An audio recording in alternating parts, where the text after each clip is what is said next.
Hola a todos, ¿cómo estáis? Mi nombre es Juan Jesús Vallejo. Soy periodista, escritor y el director del programa Noche de Misterio en Caracol Radio. Cuando veis series de ficción como por ejemplo es Stranger Things o Juego de Tronos, lo normal es que penséis que todo ha salido de la imaginación de los guionistas. Sin embargo, estos beben de hechos que son reales. Por ejemplo, si vamos a Stranger Things, la CIA alguna vez tuvo un proyecto ultra secreto en el que se intentara utilizar percepciones extrasensoriales de diferentes sujetos, como por ejemplo es el caso de 11 en Stranger Things. Pues sí, señores, se llamó el proyecto MK Ultra. Duró 20 años y ahí se experimentó con seres humanos y su capacidad extrasensorial. Si veis series como por ejemplo Juego de Tronos, ¿os suena esto del acero barilio? Un acero mucho más fabuloso que el resto, mucho más duro, que pesaba menos. Pues fijaros en el acero de Damasco. Hasta hace pocos años su fórmula fue secreta y se perdió durante la Edad Media. Así que si queréis saber sobre este tipo de curiosidades, no os perdáis el último podcast de Noche de Misterio en Caracol Radio, cuando la realidad supera a la ficción. Noche de Misterio. Juan Jesús Vallejo.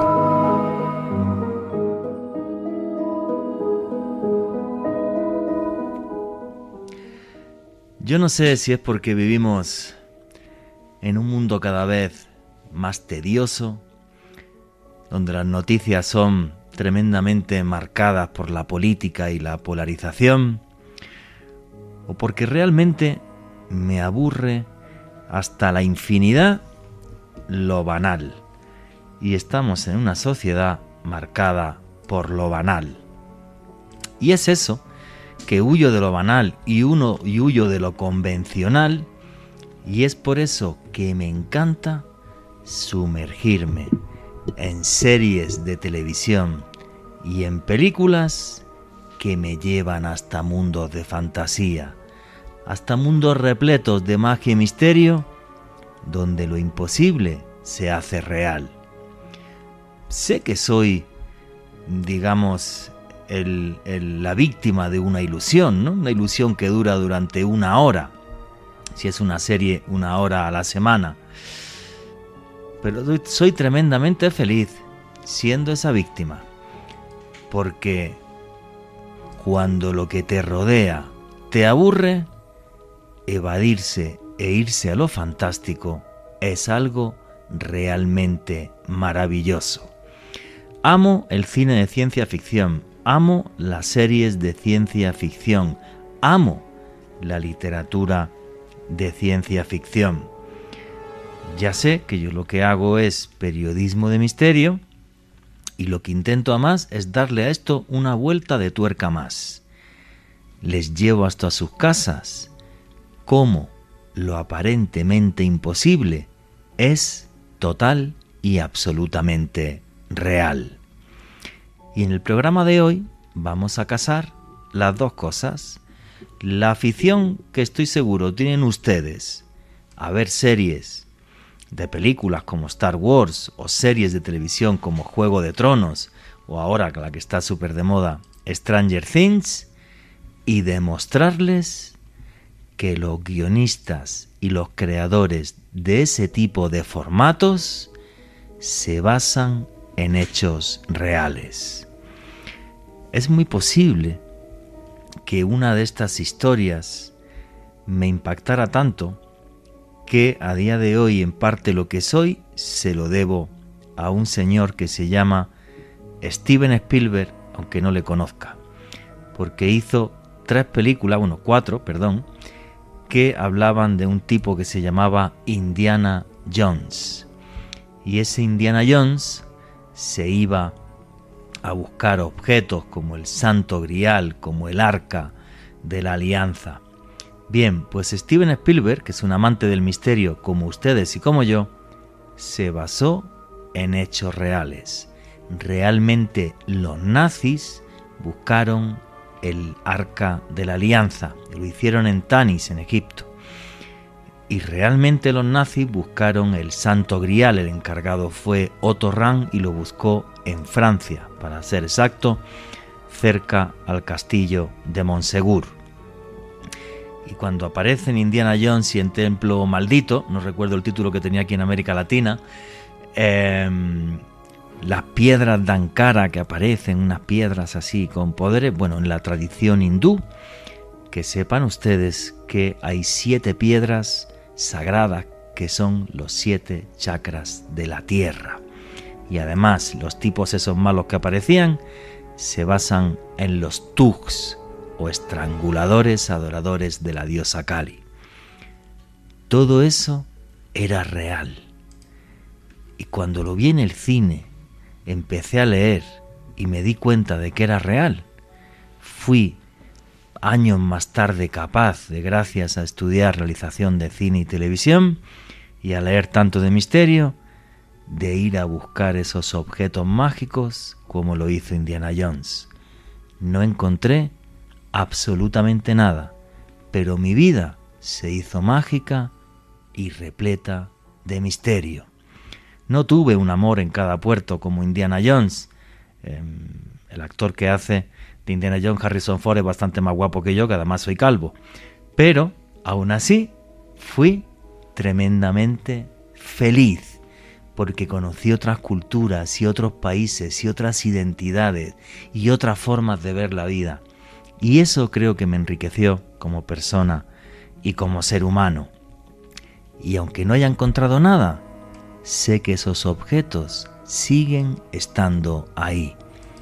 El Arca de la Alianza, el Santo Grial, las piedras de Ankara y otros tesoros que son el recuerdo de cuando en la tierra la magia era real y el misterio envolvía nuestras vidas.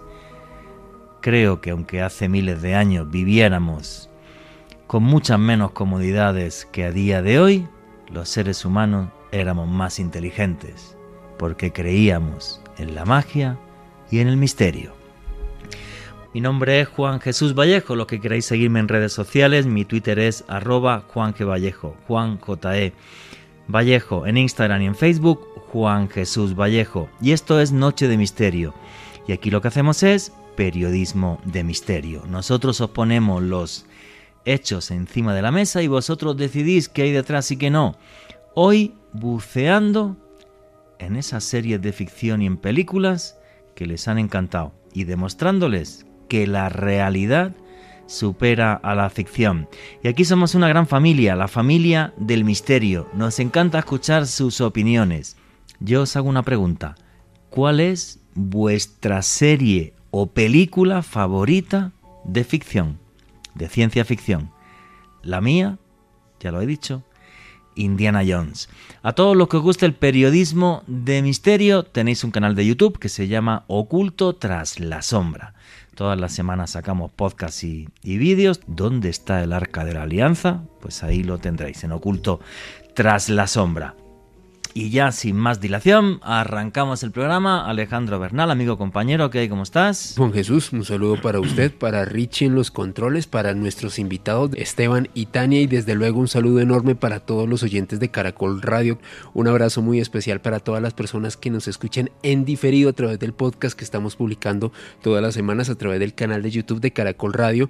Juanje, hoy un tema que de hecho me gusta bastante, me apasiona muchísimo y me encantó su introducción porque hizo referencia a mi saga de ficción favorita como lo es Indiana Jones. De hecho, en otro espacio hablábamos con Juanje que si no fuera por Fernando Jiménez del Oso, las películas de Indiana Jones y los archivos X, no estaríamos aquí haciendo este programa. Efectivamente, lo comentamos en el canal de YouTube, en un podcast en Oculto tras la sombra, y es completamente cierto. O sea, y es que coincido contigo. O sea, mi Indiana Jones, bueno, Expedientes X, Archivos X se llamaba aquí en América Latina, que me fascinó, y luego yo tuve la suerte de conocer a Fernando Jiménez del Oso, de conocer y trabajar con él bastante tiempo. Así que sí, efectivamente, o sea, es que las series de ficción nos meten en un mundo mágico que tiene una base total y absolutamente real, que es incluso más fascinante que todo lo misterioso que aparece luego en esas series y en esas películas, y hoy vamos a hablar largo y tendido de algunas de ellas. Y el caballero que sabe también un montón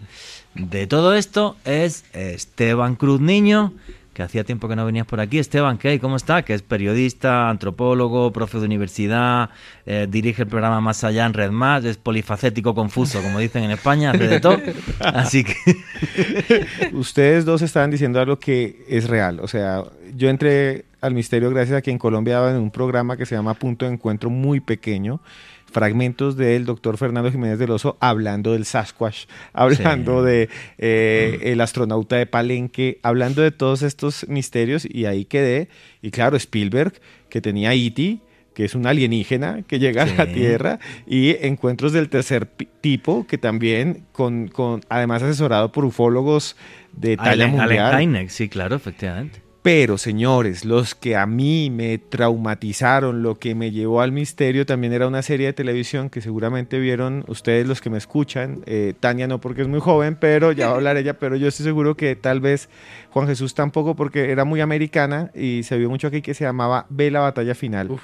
Claro. Sí, en España era V la batalla, claro, aquí. ¿Cómo se llamaba la que se comía los ratones? Esa que era malísima. Diana, esa era malísima, era malísima. Sí, Lo demencial de esto es que mezclaba dos cosas que a mí me encantaban. Primero, los extraterrestres eran unos nazis y tenían una esvástica alienígena. Eran nazis, pero además eran reptilianos. Sí, era buenísimo. O sea, era una serie de reptilianos que venían en platillos voladores y eran nazis a destruir la humanidad. Era buenísima, pero además engañaban a la humanidad con una conspiración, porque decían somos los hermanos buenos, o somos los hermanos mayores, somos los positivos, vamos a curar el cáncer, y en el fondo era robándose el agua y comiéndose los humanos, y eran reptiles. Entonces esto también me traumatizó, y yo creo que gracias a eso también me metí al misterio. Y era una serie además que hacía alarde del espíritu de rebeldía, de los que iban a aguantar la tiranía de los reptilianos. La resistencia. Oye, por cierto, aquí se llegó a ver una serie que se llamaba, la primera serie de ciencia ficción que yo recuerdo ver en mi vida, Espacio 1999. No. Sí, eso era una cosa muy loca. No. Vi una que se llamaba Alguien nos mira, que en inglés se llamaba Alien Destroyer. Era brutal, de 1988, nunca lo voy a olvidar, porque era una serie de muertos, pero que eran terribles, despellejados, tipo El Silencio de los Inocentes, pero al final uno descubría que el malo era un alien. Y eran también una raza reptiliana. Qué bueno, y estoy recordando series como Star Trek o como Galáctica. Galáctica, Battlestar Galáctica, claro, con Olmos. Sí. Vamos a hablar de todo eso y mucho más, y os vamos a sorprender. Y la señorita que sabe también un montón de todo esto es Tania Velázquez. Y como Tania Velázquez nunca ha estado aquí en Noche de Misterio, ¿quién es Tania Velázquez? Para toda la audiencia de Caracol Radio. Bueno, yo soy Tania Velázquez, soy comunicadora social y periodista. Así, de cortito. ¿Así? Pues es que no he hecho tanto televisión y tanto. No, pero te encantan los temas de misterio claro. y por eso estás aquí. Además es una apasionada de Juego de Tronos, que vamos a arrancar. Claro. O sea, me encanta. Eso es. No vamos a hacer un programa de Abuelo Cebolleta de Esteban Cruz y mío. Hablando de Ve la batalla final y de Spielberg. Efectivamente. Tranquilos, que no vamos a hacer un programa de Abuelo Cebolleta, sino que tenemos gente joven como Tania y Alejandro Bernal, y tenemos una audiencia que sigue viendo series, y entonces hemos decidido coger las series que desde mi punto de vista están pegando más. Y esto me gustaría, antes de que arranquemos, primero que nos diga la gente en los últimos 2 años cuáles han sido las series de ciencia ficción que más les han gustado. En mi caso, que son las 2 que yo os propuse para hablar de hoy, las 2 que más me han gustado han sido Juego de Tronos y ha sido Stranger Things. En vuestro caso, ¿cuáles han sido? Yo creo que hay una que se llama The Boys, que también pues es de superhéroes. Esa está en Amazon, creo que, ¿no? Y le ha ido muy, muy bien. Y creo que hay otras que también han pegado muchísimo. Una que se llamaba Club Lovecraft, que estuvo en HBO. Y pues Westworld también le fue muy bien. A mí no me gustó. ¿No? A mí Westworld, no. Y yo vi una que era sobre el universo de Alien, que también estuvo en HBO, dirigida por el mismo director de Alien, pero pues ya se me olvidó el nombre, pero la vi y me gustó un poco. Vale. ¿Pero te gustaron esas dos, Stranger Things y Juego de Tronos? Digo la verdad, yo he leído los libros, no todos, y me quedé en unas temporadas y Stranger Things también me quedé. Pero Tania sí las vio todas. Listo, yo me las tragué las dos, pero vamos, me las chuté en vena. ¿Alejandro Bernal? No, con diferencia Stranger Things, eso es un revival nostálgico de los 80, Eso Juanje. sí, Eso es sí, un shoot sí. de los 80, de primer lustro de los 80, a los que vivimos en la infancia esa época con ese espíritu, esa puesta en escena. A mí me encanta Stranger Things. Tania. Bueno, en mi caso Juego de Tronos ha sido como la mejor, pero también cuento con Dark de Netflix. Excelente, wow. sí. Pero excelente. fíjate, yo de Dark vi las dos primeras temporadas y ya no sé en qué, si está en el pasado, en el futuro, el presente, ya me lié y la última no fui capaz de verla. Unos eran Me hijos de reviento. los otros, casi era hijo del mismo. No sé, casi Uno que... era su propio abuelito, eso era una cosa loquísima. No, yo ya creo que le hemos hecho un spin-off a todo el mundo y le hemos destrozado la serie. La última temporada no fui capaz de verlo, ya fue como que me superó. Oye, también de ciencia ficción se me está olvidando una buenísima, que esta estaba en Netflix. ¿Cómo era esto que nacían... Black Mirror. No, nacían personas en el mundo que estaban ligadas y que podían compartir sentimientos. Sense8. Sense8. Sense8. Ese es. Sense8 me pareció una cosa brutal, buenísima, tío. O sea, además creo que es algo en este mundo, y antes de arrancar estábamos hablando Esteban Cruz y un servidor aquí de cómo están transformando las plataformas digitales el mundo. Fue una cosa muy loca porque Sense8 hicieron 2 temporadas y no pusieron final, y se montó una que la gente empezó a decir en redes: nos ponemos todos de acuerdo y nos saltamos nos quitamos de la suscripción y tal, y tuvieron que hacer un final para Sense8 que me pareció buenísima. Aunque sí, tengo que decir que estoy muy enfadado con Netflix porque solo sacaron una temporada de Mesías y la suspendieron. Me pareció buenísima y tienen otras cosas muy muy malas. Juanje, puedo agregar uno que para mí me marcó muchísimo y tiene que ver es con la animación japonesa, con el anime. Sí. Una serie que se llama Death Note. Wow. Ah, no la conozco. Increíble, brutal. Yo creo que Alejandro también la vio. Sí. Increíble porque juega con los dioses de la muerte tradicionales de Japón, pero también con un tema policíaco. Es como una libreta que llega a la Tierra y yo puedo escribir el nombre de cualquier persona y se muere. Dios santo. Se muere.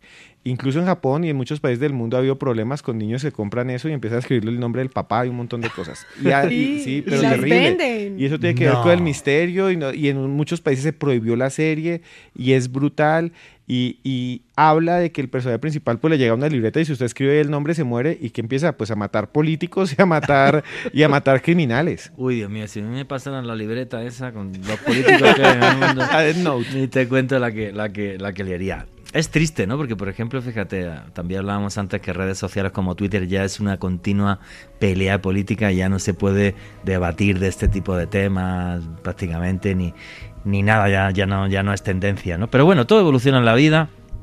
Y aunque seamos abuelos cebolletas, os vamos a hablar, que tenemos gente joven como Tania y como Alejandro Bernal, os vamos a hablar de las series que han pegado en los últimos años, ¿vale? Que creo que las habréis visto muchísimo, y comentaros en qué hechos reales se basan. Han tenido que venir los de seguridad porque Alejandro Bernal casi me hace un spoiler de la última temporada de Stranger Things y he intentado asesinarlo, pero he vuelto otra vez en sí y he podido contenerme. Así que no os preocupéis que no vamos a hacer spoiler. Exactamente. Programa libre de spoilers. No se preocupen. Efectivamente. En fin, chicos. Bueno, vamos a arrancar por una serie de televisión que yo creo que ha revolucionado el mundo de las plataformas. Es una serie de televisión que fue capaz de batir todos los récords de audiencia en digital de la historia, que eso me parece increíble, marcando un cambio de tendencia no solamente ya en cuanto, bueno, a dónde podía llegar una serie de televisión que hablase de una especie de edad media fantástica y tal, sino que además a nivel industrial ha revolucionado el mundo de las plataformas, ¿no? Y la marca que está detrás, HBO, yo creo que fue, fue su gran punch, ¿vale? Y no solamente fue su gran punch, sino que lo sigue siendo. Y la precuela se estrena, Tania, ¿cuándo? ¿En 2 semanas así? Se estrena el 21 de agosto. Wow, qué fuerte. Así que yo me la voy a tragar entera otra vez. Bueno, vamos a ver. ¿De qué va Juego de Tronos? Me imagino que todos lo habéis visto. bien pirata, bien porque lo veáis en la serie, en las plataformas. Aquí no criticamos a nadie de cómo llega a ver las cosas o no. Espero que no me echen por esto.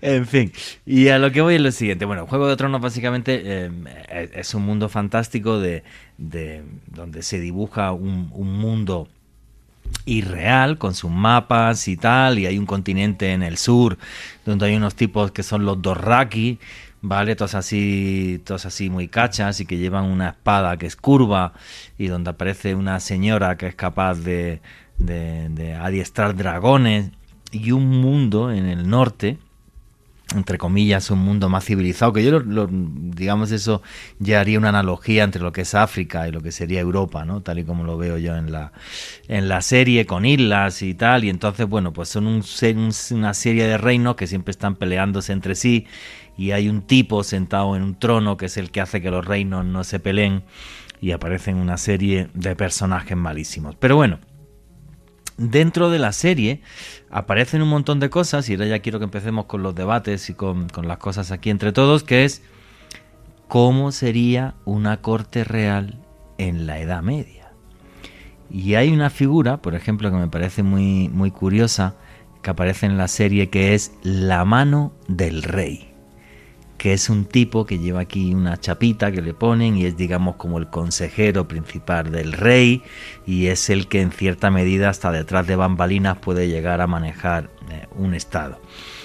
Y eso era cierto en las cortes medievales europeas. En España se llamaba la figura del valido.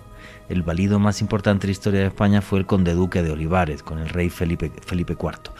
Entonces nos ponen ahí toda una serie de vericuetos y de cosas que se basan muy mucho en cómo era una corte real en la Edad Media.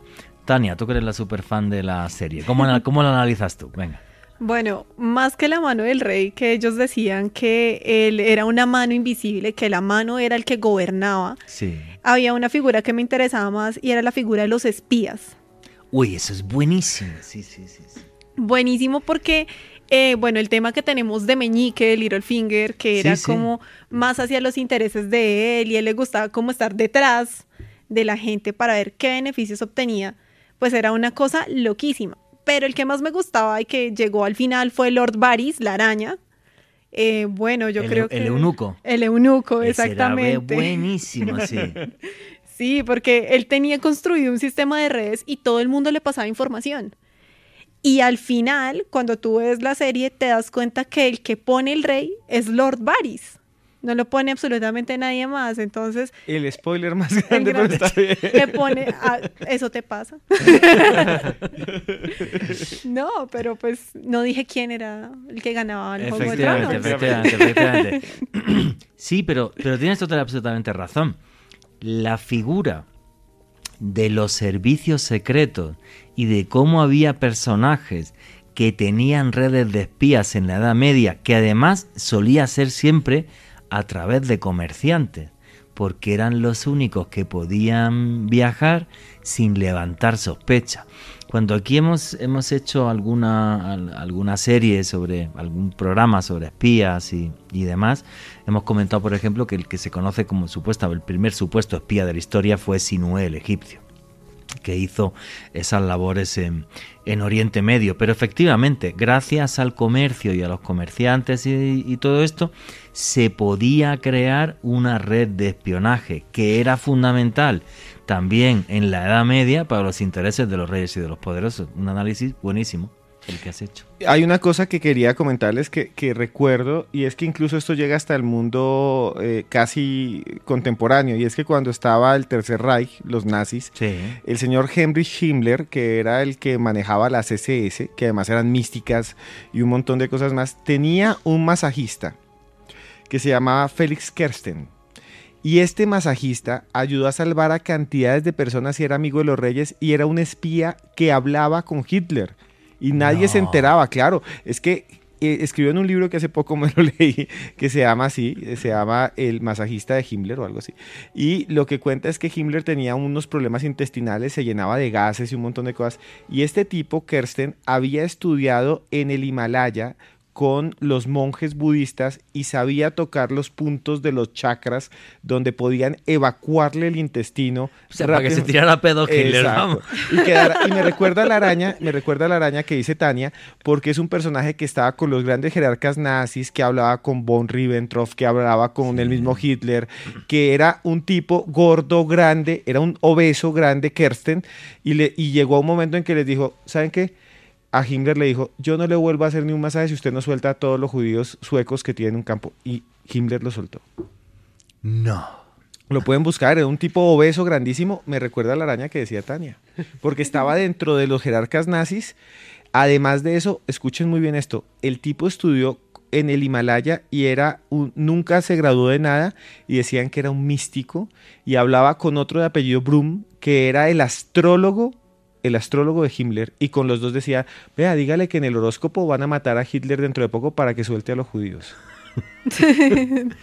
Sí, ahí estaba Hanussen también, era el astrólogo de Hitler. No, una cosa súper loca, no conocía esa historia, me acabo de quedar súper en shock, no sabía que Himmler no podía tirarse pedos y que le colocaron, y el espía que era norteamericano para los británicos. ¿Para quién trabajaba? Trabajaba para los suecos.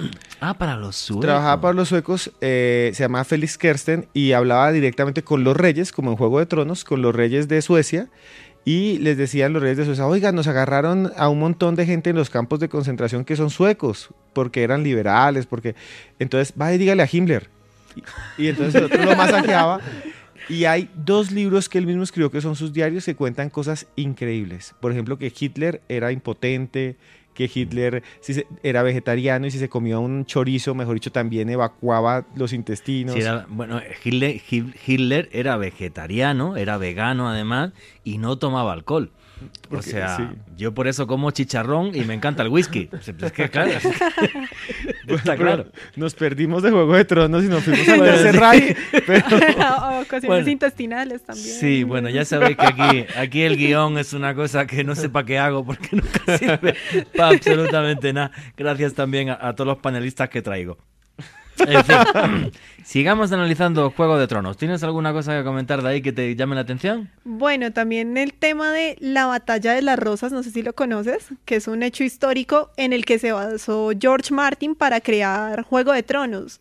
Y bueno, es una cosa muy chévere porque nosotros pensamos que el tema de los dragones y eso trasciende más a una figura literaria, pero en realidad era una pelea real, en la que pues Isabel I fue la que terminó siendo la ganadora de ese Juego de Tronos. Es algo muy chévere también de rescatar ahí. Ajá, la Guerra de las 2 Rosas, eso fue en Gran Bretaña, ¿verdad? Sí. Efectivamente. Yo, por ejemplo, un tema de Juego de Tronos que me fascinó, yo es que, bueno, di una conferencia sobre la Edad Media según Juego de Tronos en el Museo Nacional, aquí en Bogotá. Una cosa que me encanta de Juego de Tronos es los guargos, los lobos. Los lobos.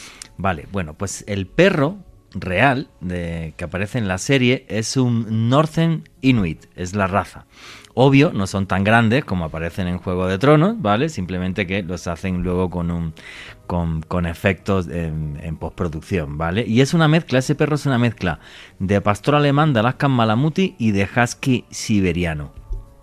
Pero el tema de llevar perros de guerra, como aparecen en la serie, es algo que se ha hecho durante milenios. En concreto, la primera mención que hay sobre perros de guerra es en el siglo VII a.C.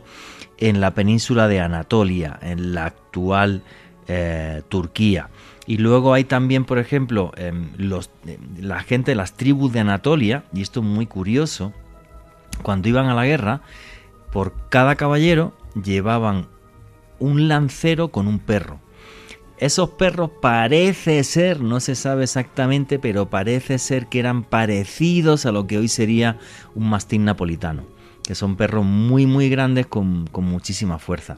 Sí es curioso que nuestros actuales molosos, que serían nuestros perros de guerra, un ejemplo muy claro sería el Rottweiler, que es un perro, amo los Rottweiler, por cierto, yo tuve uno y es el mejor perro del mundo, bien adiestrado y tal. Eso sí, es para alguien que le gusten los perros y que le gusta adiestrar un perro. Un Rottweiler creo que no se debe tener así como que sí, decir yo soy adiestrador porque mi papá me lo enseñó, ¿no? Usted tiene que gastar la plata y adiestrarlo, pero es el perro más bueno del mundo. Bueno, Todos estos perros vienen, la palabra moloso viene de una región de Grecia que se llama Molosia. Ahí había unos perros muy grandes, que no está claro tampoco el origen, si incluso a lo mejor venían de la zona de Nepal y de por ahí, pero bueno, el caso es que con esos perros tan enormes que había, se hicieron un montón de perros que servían para las batallas, sobre todo, por ejemplo, lo que son los dogos y ese tipo de perros. Esto que os voy a contar, que son los perros de guerra, yo creo que de los más famosos de la historia, es un poco triste porque eran españoles, ¿vale? Pues era el alano español, era el perro que traían los españoles aquí para atacar a los indios. Cuando los indígenas se escapaban por zonas selváticas, les echaban los perros y así los podían coger. No está claro exactamente cómo era la raza, parece que era una mezcla entre dogo y mastín. No está muy claro si hay grabados, si eran unos perros bastante grandes. Hace poco, diferentes criaderos de España han intentado rescatar la raza porque había algunos que se quedaron y tal. Y el estándar actual de la raza, que solo está aprobado por la Federación Canina Española, es entre 34 y 40 kilos. Y la verdad que es un perro súper fuerte, que es un perro que se utilizaba también para la caza, porque pues es capaz de cazar jabalíes y ciervos. Tiene una mordida brutal y además no suelta. Contaban, y hay crónicas de esto que es muy curioso, hubo dos perros muy famosos, sobre todo uno se llamaba Becerrillo. Este iba con Ponce de León cuando llegó a la Florida. Y Becerrillo cuentan que era capaz de amputar un brazo o una pierna de un mordisco. ¿Vale? El que iba con el perro recibía el sueldo de un ballestero, o sea, era como el soldado de élite, ¿vale? Y el hijo de Becerrillo, que se llamaba Leoncico, fue con Núñez de Balboa. Igual, dicen que tenía una fuerza y una mordida brutal. Entonces, bueno, pues los alanos son los perros que trajeron los españoles. Si lo buscáis en Google, veréis que aparecen con placas de cuero y con cuchillas en la cabeza y en los alrededores. O sea, encima no podías agarrarte al perro de ninguna forma. Aunque el origen de la raza no está claro, y parece que era un perro de caza realmente, y que lo trajeron los alemanes a España, en concreto la tribu de los alanos. Por eso el perro se llamaba así. Juan, eso me recuerda a un caso terrible que se vivió en Bogotá y tiene que ver con esto, con los perros. Y me recuerda también Juego de Tronos. Hay un momento en que los Stark, para los que lo conocen, Tania también, se encuentran pues a esta loba Wargo y se quedan con los cachorros y se lo dan a cada uno. Y por eso cada uno de estos cachorros crece con uno de los Stark que sobreviven y los van matando y bueno, en fin. Vea que en Colombia hemos vivido casos terribles. En el año 2011, en Bosa, un vigilante que se llama Diego Andrés Torres, que tenía 20 años en ese momento, les voy a dar hasta la dirección, en la carrera 89 bis, número 6237 Sur, él era vigilante y tenía una garita y cuidaba un lote. Imagínense ustedes un lote grande, un lote con pasto, el tipo cuidaba ahí, Diego Andrés se la pasaba de un lado a otro, decían que en la noche se escuchaban ruidos raros. Incluso él ya había anunciado que había visto movimientos extraños, pero nadie le puso atención, y él tenía su radio. Un día dijo por el radio, ayuda, ayuda. Nunca más se supo más. La policía fue al otro día y encontraron que 25 perros que andaban en manada se lo comieron y lo mataron en Bogotá. Wow, 25 perros. 25 perros que después, aquí el distrito, pueden buscar la noticia, en 2011 un vigilante de 20 años fue atacado por 25 perros ferales, criollos. La gente los botó, los dejó por ahí, como los que encuentran los Starks, pero nadie los cría, se vuelven una jauría, ese es el nombre que tienen, jauría, y el vigilante había dicho días antes, aquí hay movimientos raros, llegaron 25 perros en la noche y se lo comieron vivo. Qué fuerte, chaval. En fin, después de esta noticia romántica que nos ha narrado también Esteban Cruz, de amor. No, pero qué fuerte, tío. O sea, no, es que los perros son la cosa más buena del mundo. Pero claro, no les das de comer, los sueltas y están por ahí y con hambre, pues... Como los wargos. Seríamos capaces hasta nosotros de comer carne humana. O sea que con eso lo digo todo. aquí repasando los hechos reales en los que se basan series de ficción y películas que han marcado, bueno, pues los últimos años. No hemos querido hacer esto, echarlo muy atrás para que no nos llaméis abuelos cebolletas, ¿vale? Pero, bueno, pues las series que están arrasando los últimos años, sobre todo como es Juego de Tronos. La Dimensión Desconocida, y esta serie icónica de los clásicos de ciencia ficción y misterio de finales de la década de los 50. La Dimensión Desconocida, excelente. No sé si Juanje vio esa... No la vi. La verdad. ¿Buena? Yo sí, y Tania también. Yo vi vimos la nueva. La versión moderna. Ah, ¿sí? Ah, Sí. qué guay. Es buena, ¿no? Es buena y Sí, tiene sí, cosas, sí. siempre es como una narración y es un personaje, hay un narrador y es un personaje que se va a enfrentar a las cosas que siempre van a ser retorcidas y extrañas. Y son fábulas también, ¿no? Sí. Te dejan como una enseñanza al final a partir de lo paranormal que ocurre en ese bueno. capítulo en específico. La verdad que toda la gente que nos gusta el misterio nos encantan este tipo de series. Es algo... La película Blade Runner es de culto, de la genial pluma de Philip K. Dick, con una gran música de Vangelis. Sí, es buenísima Blade Runner. Y también había algún octámbulo que estaba hablando de la saga del planeta de los simios. Sí, sí, a mí me encanta que la... eran buenísimas. Sí. Y además las nuevas me encantaron. Sí. O sea, yo creo que el mayor enfado que me ha dado en la historia del cine es cuando vi el remake de Conan el Bárbaro. Si pillo al guionista lo asesino, macho. O sea, no, una película que me encantaba, Dino de Laurentiis, y hacen esa reporquería de remake, macho. Qué horror. Juanje, aquí la serie a la que usted hacía referencia se llama Space 1999 con Martin Landau y Barbara Bain. Wow. La vimos con el nombre de Cosmos 1999. Un fuerte abrazo. Ay, qué bueno, tío. O sea, que sí que se vio por acá. Qué bueno, macho, qué bueno. Yo no la vi.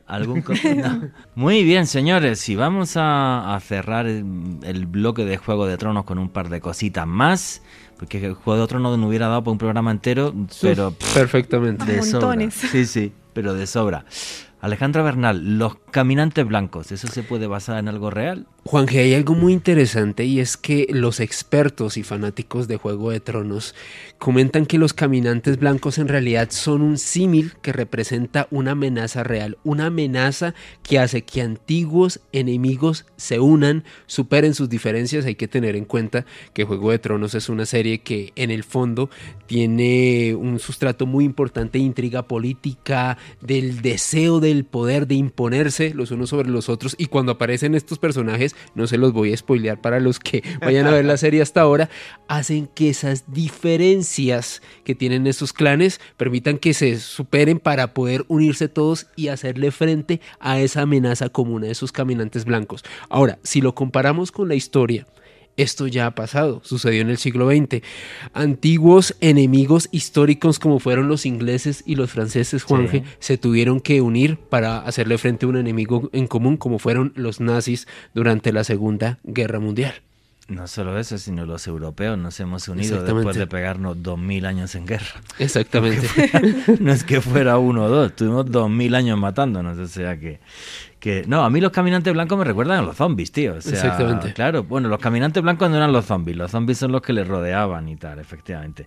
No voy a decir el apodo que me han puesto en España porque si no va a dar a todos un ataque de la risa, ¿vale? Que tiene que ver un poco con eso. Sí, efectivamente. Bueno, esos caminantes blancos, tío, me parecen maravillosos en la serie por eso, ¿no? Porque se crean con magia, con una magia desconocida, Sí. y además con una magia antigua. Intentan crearlos para un fin y acaban siendo otra cosa, ¿no? Y es el que juega con las fuerzas oscuras se acaba quemando. Eso es también lo que sería la moraleja de los caminantes blancos. Y bueno, y los zombies que van detrás, pues los zombies están bien copiados de los zombies de Haití, que esos aparecen en todas las películas y en todos lados. Y se basan en un hecho real. Y el principio activo con el que se hacen zombies se llama tetrodontoxina y está en el veneno del pez diodón. Eso lo cuento otro día porque si no, no va a dar tiempo a todo lo que tenemos que comentar hoy. Tania, ¿el fuego varilio? El fuego varilio, bueno, te cuento, para los que no han visto la serie, era un arma que utilizaban en Juego de Tronos que con cualquier cosa que tuviera contacto incendiaba. Sí. De hecho, una destrucción en el templo, mucho después, bueno, hay explosiones, una guerra. Bueno, yo esa guerra sí ya la leyó Esteban, que utilizaban como arma el fuego valirio, y con eso lograron una batalla muy, muy chévere. Pero el fuego valirio sí existió, y existió en Grecia. Lo utilizaron los romanos para atacar Siracusa, le decían fuego griego. No se sabía de qué estaba hecho, pero sí decían que se ponían en envases de vidrio especiales para poder atacar.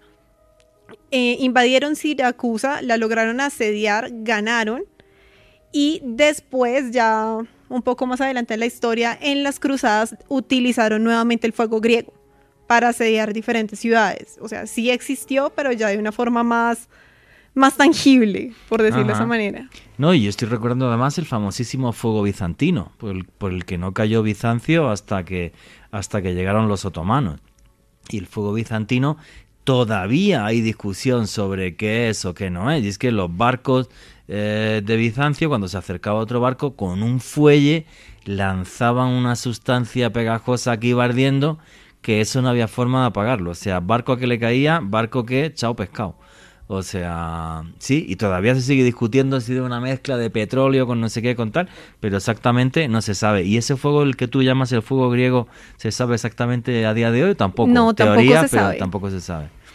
Fíjate la cantidad de tecnologías que se han perdido a lo largo de la historia, ¿no? Es una cosa alucinante. En Juego de Tronos aparece una cosa que es el acero barilio. Sí. Y en la antigüedad sí hubo un acero barilio así indestructible y tal, que era el acero de Damasco, que se perdió la fórmula durante siglos y ahora supuestamente la Universidad Complutense de Madrid, en concreto en el año 2011, sacó la patente. El acero barilio, para la gente que no ha visto la serie, bueno, pues es un acero, unas espadas, que eso no había forma de romperse. El tema del acero de Damasco yo creo que es más fascinante que el acero barilio. Y es que, bueno, el acero de Damasco se diferencia del acero normal porque es como una especie de conglomerado. O sea, tiene como un dibujito y es de color oscuro. Y además, bueno, pues es un acero que en las espadas de Damasco, que bueno, una espada de Damasco auténtica de hace 4 o 5 siglos, prácticamente no tiene valor, o sea, valen una mega millonada entre los coleccionistas. Bueno, pues es un acero que pesaba menos que el acero normal, que cortaba más que el acero normal, es más, podía llegar a cortar un cuerpo en 2 de un solo tajo, que no se mellaba al contacto con otras espadas. Una cosa súper loca. Entonces, sí hay textos, o sea, porque el acero de Damasco desapareció y no hubo forma de volver a hacerlo, repito, hasta el año 2011, supuestamente, si los señores de la Universidad Complutense de Madrid tienen razón. Bueno, el acero de Damasco se hizo súper famoso en las cruzadas, porque los cruzados, cuando se enfrentaban con alguna de estas espadas, llevaban siempre todas las de perder. Bueno, pues parece ser, según los investigadores de la Universidad Complutense de Madrid, básicamente es porque hay una referencia a un tipo de acero que le regalan a Alejandro Magno cuando conquista una zona del norte de la India. Y era un acero muy raro, según describen las crónicas, y el acero de Damasco nadie sabía la fórmula por lo siguiente, porque venía de Asia, no decían de Damasco, pero porque las espadas se podían forjar en Damasco, pero el acero no se forjaba ahí, sino posiblemente al norte de la India. Hay gente que dice que incluso en Sri Lanka, no se sabe y nunca lo sabremos. El caso es que es un acero que hay que forjarlo a unos 1200 grados, y a 1200 grados, si le echas hojas de árboles y le meten más carbón, recoge más carbón que el acero normal, que es una mezcla de hierro con carbono, y entonces estos tipos lo que hacían era como unos discos de ese acero, y luego lo vendían, y ellos no forjaban las espadas, luego se forjaban en Oriente Medio con ese acero tan especial. Yo que colecciono armas blancas, pues me encantaría comprarme una espada de Damasco de verdad, pero está el tema bastante complejo. Bueno, vamos a ir avanzando, porque sigamos con Juego de Tronos, y me va a tener que cambiar otra vez el título del programa, que me ha pasado varias veces. Alejandro Bernal, que diga, perdón, Esteban Cruz. Juanje, es que yo recuerdo muchísimo una noticia que dimos hace un tiempo cuando trabajamos junto en radio, y es que tú, que eres un experto en Egipto, esto es increíble. Cuando abrieron la tumba de Tutankamón, encontraron armas blancas. Sí. Y había un arma blanca que decían, esto es impresionante, es un tipo de acero que no entendemos, y se hizo el análisis Y oficialmente hoy sabemos que la daga de Tutankamón está construida con material extraterrestre. Efectivamente, con hierro de un meteorito, sí. Con hierro de un meteorito. O sea, la daga del faraón Tutankamón está hecho con un material que no es de esta tierra, no es del planeta Tierra. Fue un meteorito y además es súper fuerte, súper filuda, es impresionante y me recuerda pues lo que ustedes están diciendo. Yo he estado delante de esa pieza arqueológica varias veces en mi vida. Es espectacular no solo por la empuñadura, ¿vale? Sino porque es que tiene 3000 y pico años y el acero está perfecto. El acero está como para cortar jamón, chorizo y saca las chelas y sin problema. O sea, no te lo puedes creer. O sea, pero increíble, ¿eh? O sea, increíble. O sea, es una cosa alucinante. Bueno, señores, y vamos a meternos ahora en una serie que me hizo volver a ser adolescente. Y esta es Stranger Things. Me encantó el personaje de 11. O sea, 11 me encanta. O sea, yo de niño hubiera querido tener una novia como 11. El que se mete, el que llega uno a hacerle bullying, llega a 11, lo mira y directamente le da un revolcón ahí en el suelo que lo deja, pero fino, vamos. Así que me parece fabuloso. Yo creo que es una serie que ni siquiera Netflix esperaba que iba a arrasar tanto. Sí, ¿no? No, que va. Están así, Juanjo, que uno de los actores, el que hace de sheriff, se me olvidó el nombre, llegó a comentar que cuando él comenzó a ser parte de la serie, él pensó que iba a ser un fracaso, que se iba a cancelar, que iban a hacer por mucho una temporada. Sí, todo el mundo pensó eso, sí. No iba a pasar nada y se convirtió en algo súper mediático. Porque cuando un guión y una trama tienen fuerza, vale, y te lleva de repente a mucho abuelo cebolleta como yo, te lleva a tu juventud y a eso le pones magia y le pones un misterio con cierto toque de terror y demás y nos metes en mundos paralelos y tal. Bueno, la serie ha sido un boom que yo creo que ni Netflix se la esperaba. No, para nada. Pero para nada, ha sido brutal. Bueno, ¿se basa o no esta historia en una cosa que se llamaba el Proyecto Montauk? Alejandro Bernal, ahí tienes el micro y dale, porque la historia esta sí es hiper mega loca, pero súper loca. Bueno, estamos hablando que el Proyecto Montauk, Juanje, fue una iniciativa creada por el gobierno de los Estados Unidos, las Fuerzas Armadas de ese país, para poder realizar una serie de experimentos que realmente pasaron a la posteridad, algo que se conoce como las aplicaciones militares de efectos psicológicos en el campo magnético. Suena un poco extraño, súper loco, pero hay algunos investigadores, y de hecho me voy a basar mucho en un hombre que de hecho publicó un libro sobre este experimento Montauk, que fue Preston B. Nichols, quien de hecho afirma haber hecho parte de estos experimentos Montauk, e incluso que durante este tipo de experiencias se abrieron túneles del tiempo para poder viajar a otro tiempo y a otro momento en el espacio y en nuestro planeta. ¿Cómo es esta historia? Bueno, resulta, Juanje, que después del experimento Filadelfia, lo describo muy rápidamente, es un proyecto muy misterioso de la década de los 40, en donde se supone que el gobierno de los Estados Unidos realizó una experiencia para desaparecer o hacer invisible el destructor USS Eldridge. Efectivamente, el experimento Filadelfia consistía en crear un campo electromagnético en torno a un buque de forma que fuera indetectable al radar. Eso era el experimento Filadelfia. Exactamente, Juan. Entonces, algunos de los científicos que trabajaron en esta experiencia quedaron con esa inquietud de seguir ahondando cómo se podían utilizar los resultados de ese experimento en la aplicación, en la creación de un arma que le ayudara a los norteamericanos a desbalancear lo que en aquel entonces era la Guerra Fría, esa pugna ideológica y política con la Unión de Repúblicas Socialistas Soviéticas. Resulta, Juan, que al comienzo de 1950, estos investigadores del proyecto Filadelfia le pasan un informe al Congreso de los Estados Unidos. Cuando lo leen los congresistas, recuerden, esta es la versión de Preston B. Nichols, dicen que lo rechazaron, les pareció algo muy peligroso, muy difícil de llevar a cabo. Estos investigadores no dieron su brazo a torcer, le pasan este informe en donde hablaban sobre la aplicación de estos campos electromagnéticos para manipular la mente de las personas, para utilizarlos como armas, y el Departamento de Defensa dijo: ¿cuánto necesitan? Díganme ya cuánto necesitan. De acuerdo a Nichols, el Departamento de Defensa en ese momento destinó $10.000 millones para financiar este proyecto. De acuerdo a Preston B. Nichols, este dinero se sacó de una serie de trenes, Juanje, que habían confiscado los aliados, trenes llenos de oro nazi, y con ese dinero financiaron estas experiencias, este proyecto Montauk. Ahora, viene el montaje como tal de lo que fue el tinglado de todo este experimento. Resulta, Juan, que encontraron unas instalaciones en el Laboratorio Nacional de Brookhaven, en Long Island, allá en los Estados Unidos. Necesitaban, de acuerdo a los expertos, una antena muy grande para poder utilizar estas fuerzas electromagnéticas. La Fuerza Aérea, de hecho, les facilitó una base que tenían desmanteladas en ese entonces, ya para la década de los 60, la base de Montauk, allá en Nueva York, y comenzaron a realizar los experimentos en la década del 60.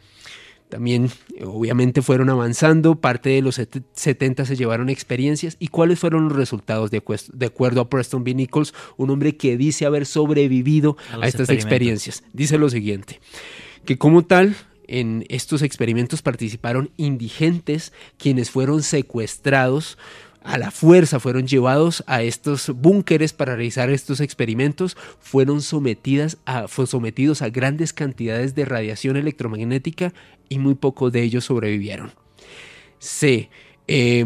Como tal, aglutinaron a personas con habilidades psíquicas y en los experimentos se las mejoraron. Una de estas personas, que de hecho a Preston B. Nichols lo conoció dentro de estos experimentos, un señor que se llama Stuart Midlow.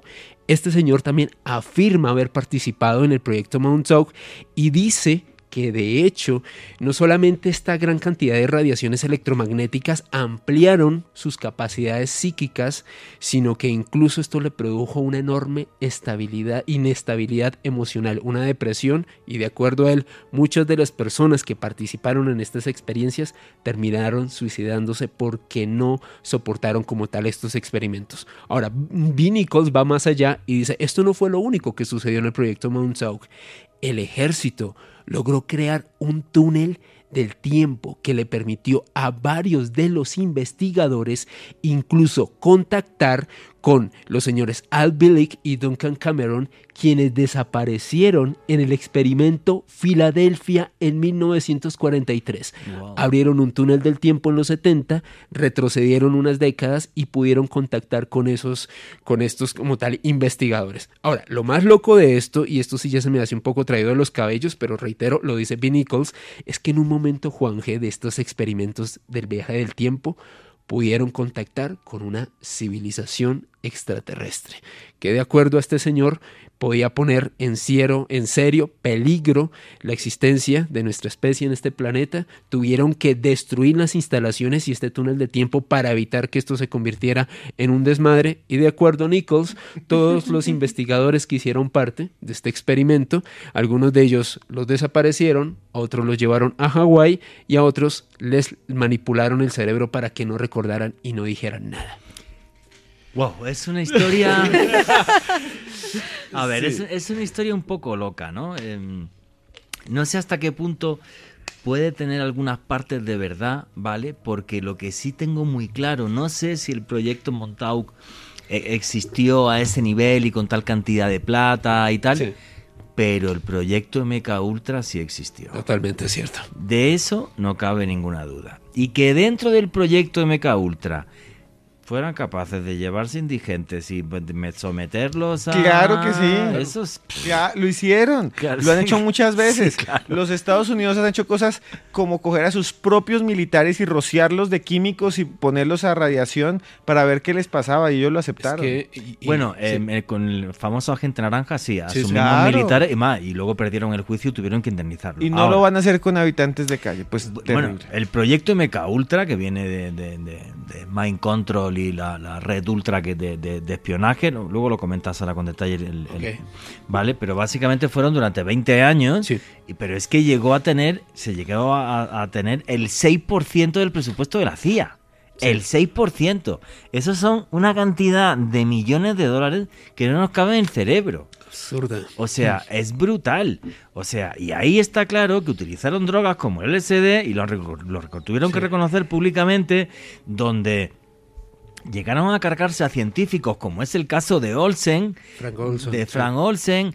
O sea, y eso sí está claro que fue hiperreal y tuvieron que declarar hasta delante del Parlamento norteamericano. O sea, es que fue muy heavy. Claro, Juanje, y es que no solo todos estos proyectos de que estamos hablando, hay unos documentos que son reales, que incluso estuvieron aquí en San Andrés, que es el proyecto Stargate. Y el proyecto Stargate es como lo que vimos nosotros, como lo que hemos hablado acá de Stranger Things, que es el gobierno de los Estados Unidos encerrando a un montón de gente que dicen que son psíquicos en un laboratorio nada más y nada menos de la Universidad de Stanford. O sea, no estamos hablando de que no, se los encerraron por ahí en el área 51 y que es una conspiración. No, es la maldita Universidad de Stanford donde también hicieron un experimento y metieron, no, en serio, es que me da mal genio a veces que dicen, no, que eso es solo el Majestic 12, que el proyecto no, es que vayan al Instituto Stanford, están los documentos, toquen la puerta, ahí está el edificio donde tenían a un montón de psíquicos, Ingo Swann, llevaron incluso a este israelí tan famoso. Sí, hombre, ¿cómo se llama? Uri Geller. Llevaron a Uri Geller, llevaron a miles, por eso hay un Pokémon que es como un Uri Geller también. Y llevaron a Uri Geller y le pagaron. Y a Ingo Swann y le pagaron. Y a Ingo Swann y les pagaron y los encerraron allí, y efectivamente fue del gobierno de los Estados Unidos que tenían dinero. Eso se me parece muchísimo a Stranger Things, porque ahí muestran cómo están ahí en un lugar y bueno, el MK Ultra se mezcla con un montón de cosas, hasta con videojuegos como el tal Polybius y un montón de cosas más. No, un día podemos hacer un programa solo del MK Ultra. O sea, es que es un tema alucinante, o sea, porque todavía quedan documentos. Los quemaron, pero algunos no les dio tiempo. Yo tengo documentos del proyecto Stargate con una foto del aeropuerto de San Andrés, Colombia, con un dibujo de un psíquico del Instituto Stanford que dibuja el aeropuerto de San Andrés, Colombia, idéntico. Idéntico. Y tengo el documento y lo desclasificó Trump. Y lo tengo ahí y es real. Ahora, ¿qué es lo otro que quiero decir? ¿Sabe cuál es la clave, Juan Jesús, Tania y los oyentes y Alejandro? Yo creo que la clave de Stranger Things es que logró hacer algo. Y lo que logró es que lo vean tanto las personas como nosotros, los abuelos cebolleta. Abuelo cebolleta, como dices tú, yo digo los cuchachos, los ancianos, los bebesaurios, nosotros lo podemos ver porque es muy ochentero, la ropa, la música, pero también los ven los jóvenes como Tania y como Alejandro, porque los engancha el misterio. Entonces es un cóctel en que le pegaron, tiene tanto rating porque va para varias generaciones. Eso es lo que yo creo que pasa, y mezclan el misterio. Y este personaje, Eleven, 11, esta niña, para mí en la primera temporada es E.T.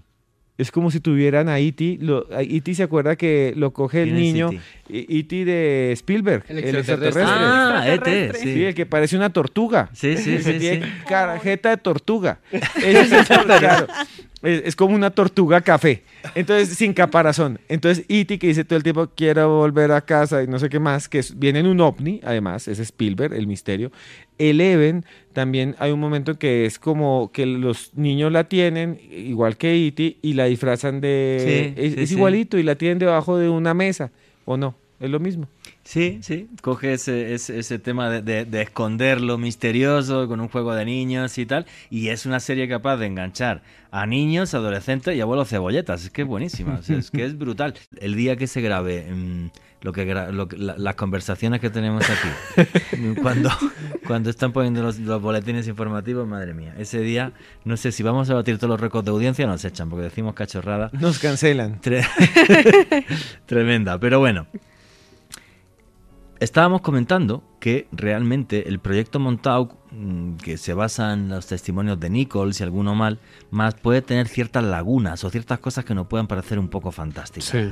Pero el proyecto MK Ultra, con todo lo fantástico que me quieran contar, yo pienso que va a ser más. O sea, eso fue una locura que duró 20 años. Alejandro Bernal. Exactamente, Juanje, 2 décadas de ensayos, de experimentos donde la CIA y el gobierno de los Estados Unidos buscaron entender y controlar la voluntad del ser humano a través del uso del LSD, hipnosis y técnicas psiquiátricas. Y se habla incluso de implantes de radio y de vaina, y como quemaron los documentos, Nunca lo sabremos. Pero ¿cómo sería el tema para que esto sale a la luz pública y entrando el gobierno norteamericano, el Senado de los Estados Unidos de América, por medio, aún así, quemaron los documentos?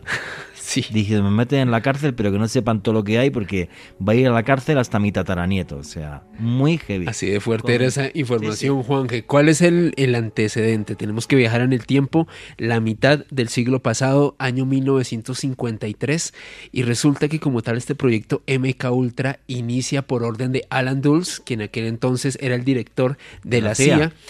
Y resulta, Juanje, que como tal nombra a un experto en aquel entonces para que se haga cargo de esta iniciativa del MK Ultra, el señor Sidney Gottlieb.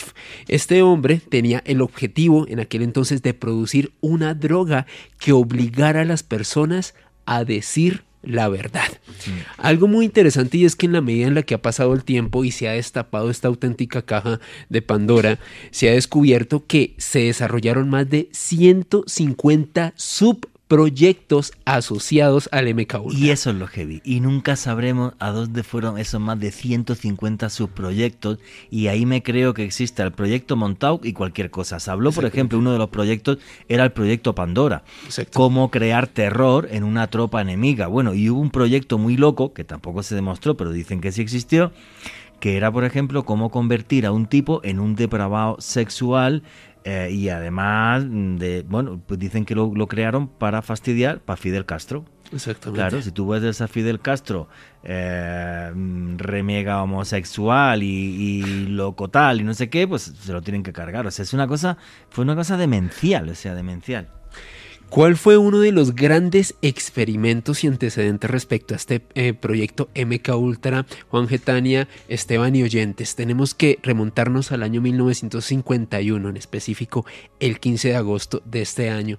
Y es que hubo un ataque de histeria colectiva de más de 250 personas en un pueblito abandonado por allá en Francia, Pont-Saint-Esprit, una cosa que de hecho, de acuerdo al British Medical Journal, fue un ataque de histeria colectiva producido por contaminación de pan por cornezuelo.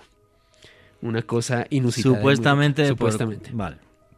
Y no era cornezuelo. Exactamente. Es que le habían metido el SD aquello, le habían metido todas las pepas de 3 aviones, se habían pulverizado y se las habían metido. Exactamente, porque lo loco, y aquí voy a citar a mi principal fuente para esta investigación, H.P. Arbalelli, que es un investigador, un periodista norteamericano quien ha recabado en archivos y ha podido hablar con varios científicos que hicieron parte de este MK Ultra. Él comenta que de acuerdo a sus investigaciones y a expertos e incluso a testigos, porque él fue a Pont-Saint-Esprit en Francia, lo que le comentaron los lugareños, Juanje, fue algo bastante interesante, y es que días antes de ese como tal 15 de agosto del 51, las personas que habitaban en este pueblo de Francia comenzaron a ver unos militares extraños que no hablaban francés, que tenían uniformes que no tenían identificación ni insignias, que no tenían contacto con ellos, y días antes, como tal de ese 15, de ese ataque de histeria colectiva, varias personas de este pueblo observaron un avión volando a baja altura, un avión que roció una sustancia desconocida sobre ese pueblo.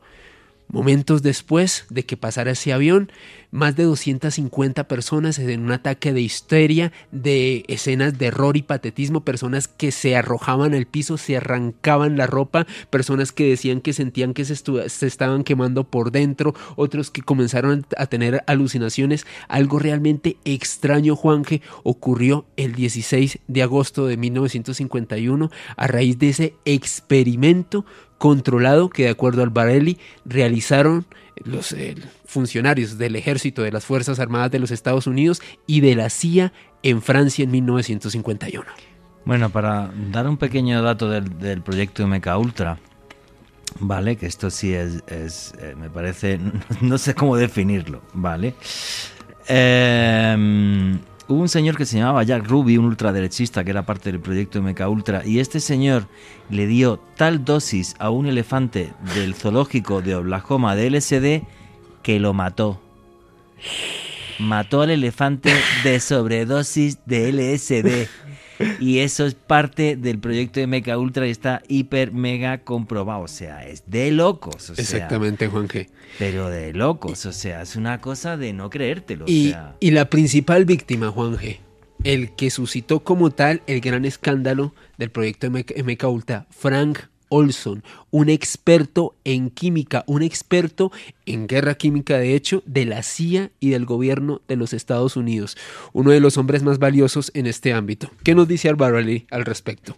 Frank Olson, junto a otros investigadores, estuvieron en Francia monitoreando directamente ese experimento en Pont-Saint-Esprit.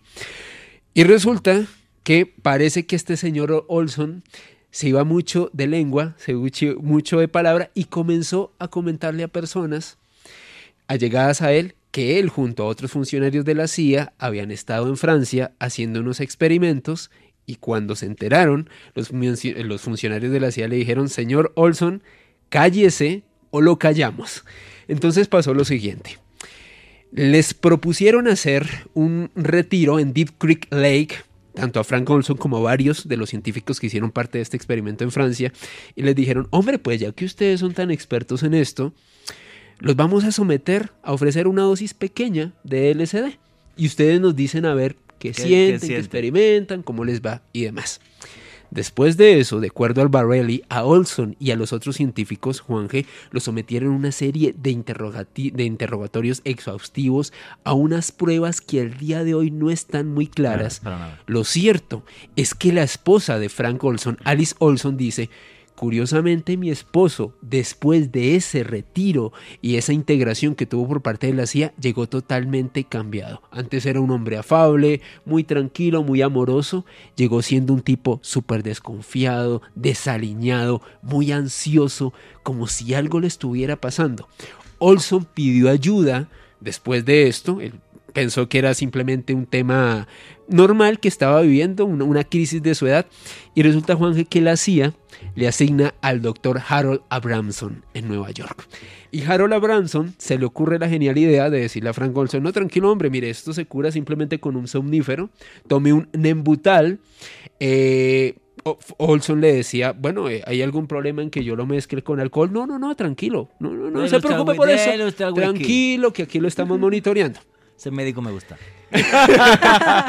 Y resulta, Juanje, que a Olson, pues mientras hacía estas pruebas en Nueva York con el doctor Abramson, la CIA asigna a 2 agentes de ellos para cuidar al señor Olson. No vaya a ser que se fuera a reunir con un periodista y algo y abriera la boca más de la cuenta. Y lo tenían vigilado, monitoreado en un hotel en el 10º piso, en el Staatzel Hotel en pleno Manhattan. Lo que dicen las autoridades, la versión oficial, es que el señor Frank Olson saltó del 10º piso desde su habitación, una habitación que estaba cerrada. Parece que el señor, pues, de acuerdo a la versión oficial, se desesperó y se suicidó. Sí, pero qué suicidio más raro. Exacto. Porque el suicidio es que se tiró contra los cristales. Como si lo hubieran empujado desde adentro. Y cayó.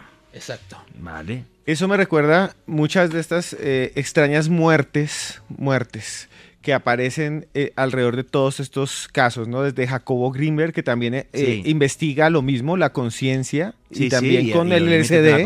Y con el LSD es muy parecido. Con los hongos. De una desaparición que nadie sabe qué pasó. Y me recuerda mucho a un señor que se llama Carlos Castaneda, que escribió este libro famoso de las enseñanzas de Don Juan, tan conocido en Colombia. Cuando yo estaba en la universidad, todos mis amigos come hongos se los leían. O sea, yo recuerdo un saludo para ellos. Un saludo para ellos, que alguna vez me decían que me escuchaban. También yo sé que hay muchos compañeros míos que me escuchaban allá en el campo con la Pachamama abrazando los árboles. Pero más allá de eso, sí hay una conexión fuerte entre esas drogas y esas plantas de poder con Stranger Things y esa idea de esa otra realidad, de esa realidad que se abre cuando uno consume estas plantas. Sustancias enteógenas que plantas de poder. Para un montón de culturas indígenas del mundo, efectivamente, son el viaje al mundo espiritual, la ayahuasca y demás. ¿Querías comentar algo de Olson?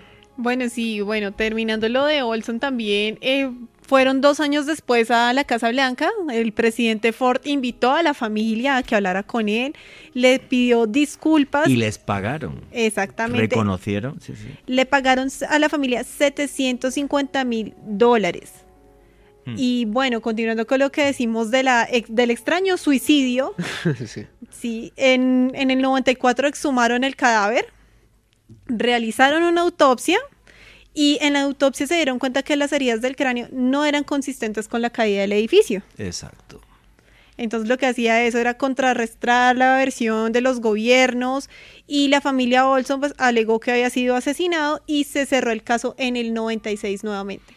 Efectivamente, lo que dejó claro la autopsia es que a Olson lo empujaron, o sea, lo callaron. Y lo golpearon. Efectivamente, o sea, que lo liquidaron y la familia aceptó esos $750,000 para nunca más, supuestamente, poder reclamar ni historias y tal, pero todo huele muy feo.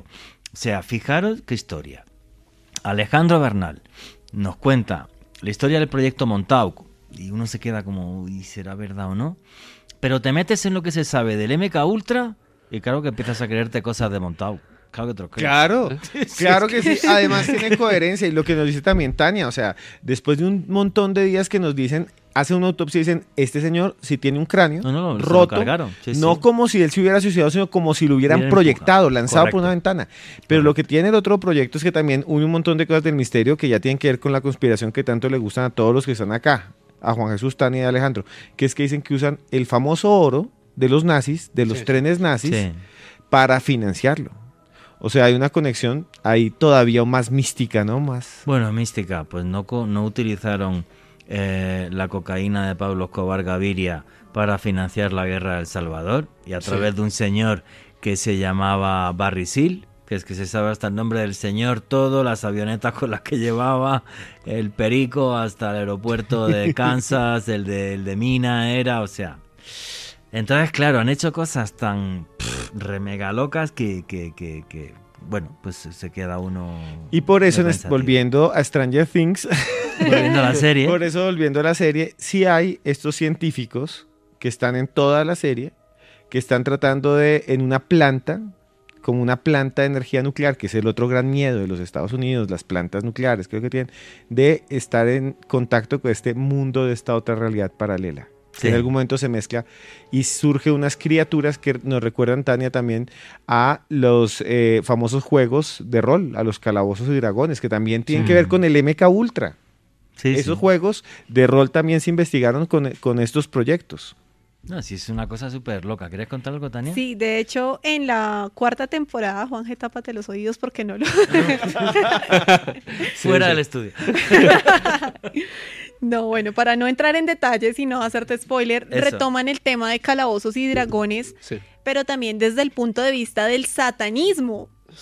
Entonces es muy interesante porque nos remitimos hacia los años 80 nuevamente con este juego y en la vida real ocurrió que un grupo de muchachos que estaban jugando calabozos y dragones, los papás eran demasiado religiosos y decían que ellos hacían parte de una secta satánica. Y lograron convencer a la gente que habían matado a un niño porque era un sacrificio que le habían hecho a Satanás. Y todo por jugar calabozos y dragones. Ese tema también se retoma en otra serie que es más de comedia, que es Young Sheldon, donde la mamá de Sheldon también intenta convertir a Sheldon nuevamente al cristianismo porque estaba jugando con los amiguitos calabozos y dragones y él estaba invocando al diablo por esa razón. Dios santo, el fanatismo religioso,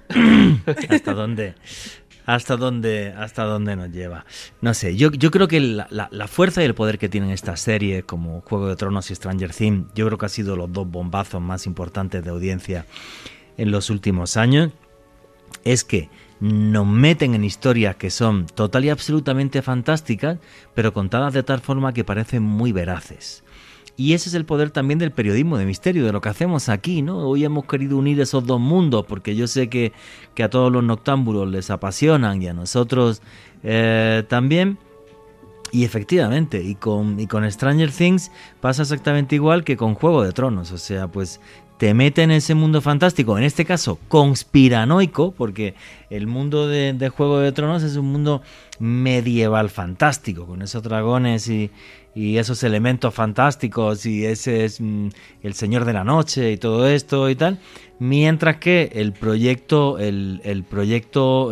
Montauk y la serie Stranger Things nos meten en el mundo de la conspiranoia norteamericana del siglo pasado, que fue real. O sea, es que fue total y absolutamente real. Hasta un presidente pedirle perdón a la familia de un científico y darle $750.000. O sea, es que es una cosa súper, súper loca. Pues ya no hay tiempo para lo de Star Wars. Otra.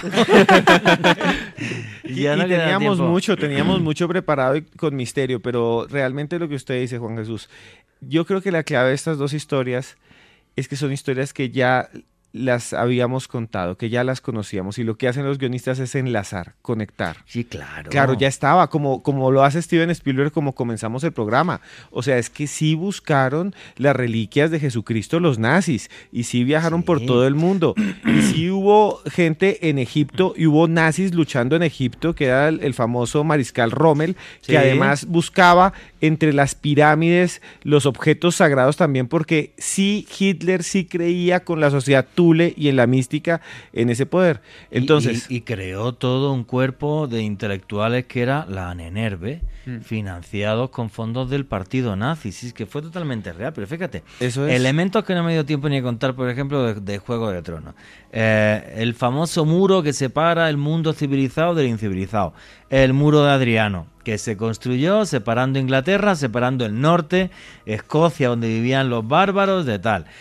Los Dothraki, la espada que llevan es un Kopesh egipcio, copiado de un Kopesh egipcio, que es una espada que lo que tiene es un gran poder de corte, ¿vale? Corta a lo bestia. Entonces, no, pues todo está copiado ahí, efectivamente. O sea, los guionistas lo que hacen es...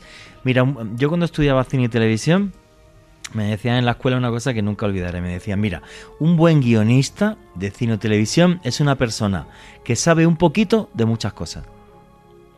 No tienes por qué saber muchísimo de una como un historiador, un tal, sino que si sabes un poquito de muchas cosas, las puedes enlazar dentro de la historia que tú quieras. Efectivamente, porque una de las cosas que te dan cuando estudias creatividad es que la creatividad no sale de la nada. Tú tienes que empaparte de muchas fuentes y ver muchas cosas, y eso lo deformas para crear otras. Eso es. Es una de las cosas, por ejemplo, que refrenda que el fenómeno ovni es real. Cuando alguien te describe un tipo de 1,20 m, con la cabeza así de gorda, los ojos enormes, tal, y todo esto es tan difícil de crear de la nada que me creo que es real. Efectivamente. Estoy de acuerdo, y hay unos monstruos, para terminar, que se llaman los Demogorgons. Buenísimo. Sí, Stranger Things. Buenísimo. En Stranger Things, que yo nunca los había visto así, pero que realmente me impactaron tanto porque me recuerdan, por ejemplo, al caso de Pascagoula. Uy, buenísimo. Me recuerda muchísimo. Muchísimo. Sí. Y también aparecen en un bosque. O sea, es que en Estados Unidos, dos señores que están pescando y aparece un ser súper extraño que va levitando hacia ellos y tiene como 3 picos de Pinocho, así súper raros en la cabeza, uno enfrente y 2 a los lados. O sea, algo que es tan extraño que dice, no se lo puede haber inventado. Y es más, el sheriff local les metió una grabadora en el calabozo, directamente, y cuando cogió la grabadora al par de horas y escucha las conversaciones de ellos sin que supieran que lo estaban grabando, las conversaciones de, ¿ves? ¿Para qué hemos contado esto? Nadie nos va a creer, pero madre mía, o sea, era totalmente real. Y eso igual a un Demogorgon, no igual, pero se parece muchísimo, y también aparece en un bosque, y los Demogorgon en Stranger Things aparecen en un bosque, y también nadie les cree, y también hay un policía, y es muy parecida a la historia. Sí, es una cosa súper loca. Bueno, señores, estamos llegando ya al final del programa, así que vamos con las conclusiones y los cierres de cada uno. Tania Velázquez, tu cierre y tu conclusión final. Bueno, yo creo que mi invitación es más a cuando nosotros consumimos el tipo de cine o de lo que son series de ciencia ficción y de fantasía, sí es bueno darle otra lectura de qué es lo que estamos viendo en pantalla, ¿no? O sea, no solo el hecho de que nos están pintando el dragón o lo que no existe, sino ver más allá de lo que está ahí y consultar o investigar qué es lo que definitivamente inspiraron esos hechos que nos llevaron a otros mundos más chéveres, más bonitos, que pues son geniales para nuestro corazón en medio de tantas noticias locas. Sí, noticias desagradables. Tus redes sociales, por la gente que quiera seguirte. Bueno, estoy en Twitter y en Instagram y en TikTok como @TaniaMeCuenta. Muy bien. Esteban Cruz, tus conclusiones y tu cierre. Yo creo que las series, las películas son como la literatura y como otro tipo de arte, son un espejo de lo que somos los seres humanos. Y en esa lógica de que son espejos, los espejos no proyectan totalmente la realidad, pero sí una sombra de lo que es. No tienen volumen, no podemos ver las aristas, pero podemos ver las siluetas. Y los seres humanos siempre hemos explorado los límites de la magia y la fantasía. Los espejos son imágenes que de alguna manera están en esa otra realidad, otro mundo. Y de alguna manera estas series son espejos de nuestra propia otra realidad y otro mundo que está en los ovnis, en los dragones, en los monstruos y en todo lo que aparece allí. Y si quieren seguirme, soy @cruzescribiente en cualquier red social. Muchas gracias. ¿Ya está abierto TikTok también o qué? No, TikTok no. Pero tengo una que se llama MySpace. Que es nueva para mí. Es nueva para mí. No, y otra que se llama Snapchat, que es nueva para mí. No. Alejandro Bernal, tu cierre y tu conclusión. Juan, que me encanta tratar de mostrar la realidad detrás de muchas de estas series de ficción como los Stranger Things y estos proyectos del ejército y de la CIA por parte de los norteamericanos. En YouTube me pueden buscar en mi canal Mandrágora Misterios, y en redes sociales me pueden seguir en Twitter, Instagram y TikTok en @alebernalpress con @s. Y mis conclusiones es que me fascina sumergirme en estos mundos de fantasía y de ficción. Los veo en las series, los veo en las películas e intento seguirlos en el mundo real. Todo eso es parte de mí. No sé si es porque soy un niño y un inmaduro o porque realmente ese mundo fantástico es el mundo que merece la pena, ya que el mundo real, por la codicia y la avaricia de los hombres, cada vez me da más pena. Así que si ven un loco sumergido en este tipo de series y en este tipo de libros, no sé si su locura es la más sana, ya que la realidad cada vez es más vergonzosa. Y nunca olviden que vivimos en un mundo mágico porque está repleto de misterio.